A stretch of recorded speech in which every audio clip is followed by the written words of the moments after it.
This one gentleman comes up to me and he goes, you know what you said in the khutbah today, it really hit home with me. It personally affected me.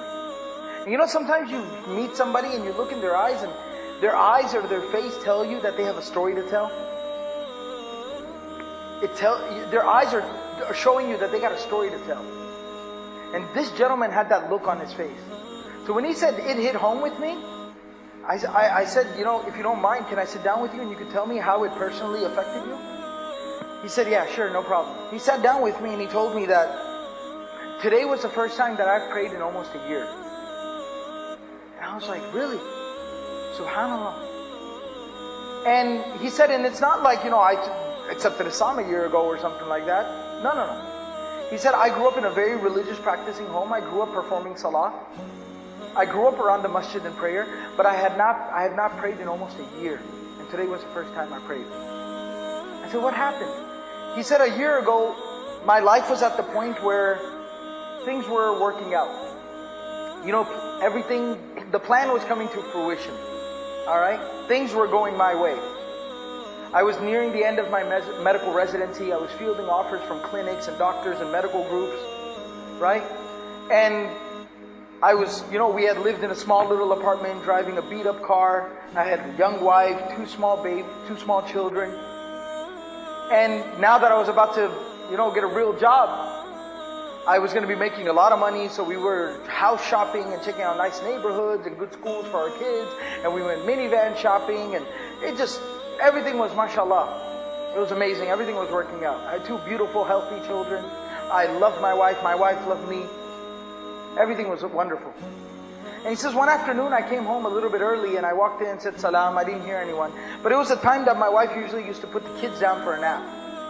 And she would take a nap herself.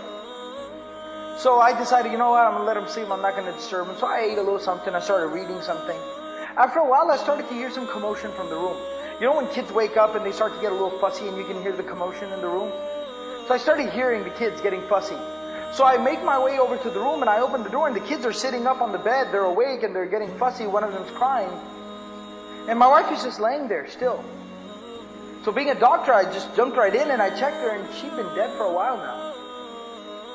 She's passed away in her sleep.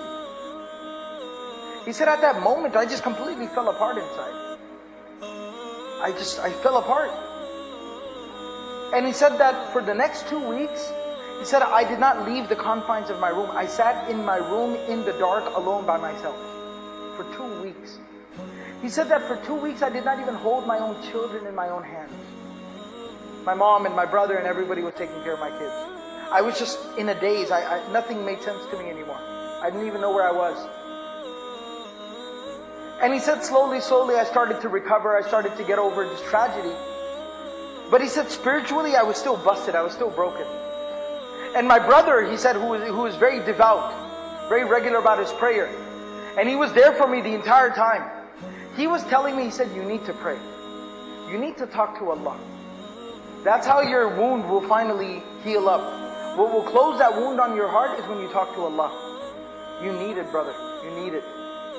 And he was slowly, lightly been talking to me, not pushing me too hard, because he knew what I'd been through.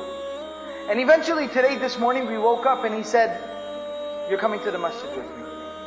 You need to come, listen to some Quran, listen to the khutbah, the talk of deen, and then pray in the congregation and you will feel better. So he said, I said Bismillah and I came with him. And then when you talked about the Prophet ﷺ and what he went through, and he lost his wife and his children lost their mother, he said it solved my problem for me. Because now I realize I'm not alone. I'm not alone. The Prophet ﷺ went through the same thing that I was going through. He knew my pain. And if he was able to wake up the next morning and go out there and keep doing what he had to do, then so can I. And I'll be okay, inshallah. You know, the reason why I tell you that story is, for me, that was like the light bulb moment. You know, sometimes you know something about the life of the Prophet ﷺ, or you know an ayah of the Quran, and then you meet someone, you hear about an experience, and it hits you like a ton of bricks. And that's what happened to me. And subhanallah, you know, it's been about 2 years since that meeting happened. And after some time, you know, time passes and you lose the effect of that conversation. So Allah sends you another reminder. About a month ago, I was giving this same talk at a community. When I get done giving the talk, this one brother walks up to me. And this brother says, you know what, the story you just told? That same thing happened to me 5 years ago. He said, I didn't have small children. I had 2 sons, 10 and 12 years old. But same thing, they were in their rooms playing their video games, doing their thing. And I came home from work and salam, salam, salam, and I don't hear anything. I'm calling her name, I don't hear anything. I go in the bedroom and she's passed out on the floor, and check her, she's been dead for a while. She just died. And he said 5 years later now, my sons are 15 and 17 years old, and now I can stand before you and say, me and my boys have just now started to kind of get over losing the most important person in our life. Now the reason why I say this is I want you to think about the Prophet ﷺ. He lost his wife, his children lost their mother, and then on top of that he lost the man who was his family. But the Prophet ﷺ had a job, didn't he? And he had the most difficult job any human beings ever had, to take the message of truth to all of humanity.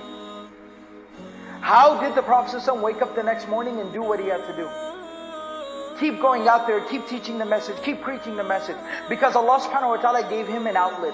Allah gave him a resource. Allah gave him something that healed his wounds, that recharged his battery, that reinvigorated his spirit. And what was that? That is what we call salah, prayer.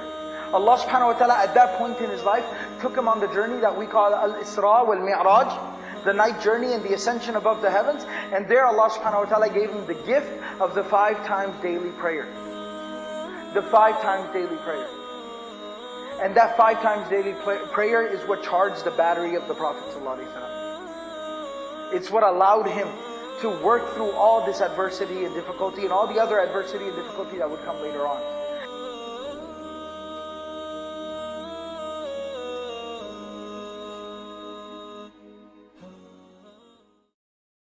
أتأمرون الناس بالبر وتنسون أنفسكم وأنتم تتلون الكتاب أفلا تعقلون واستعينوا بالصبر والصلاة وإنها لكبيرة إلا على الخاشعين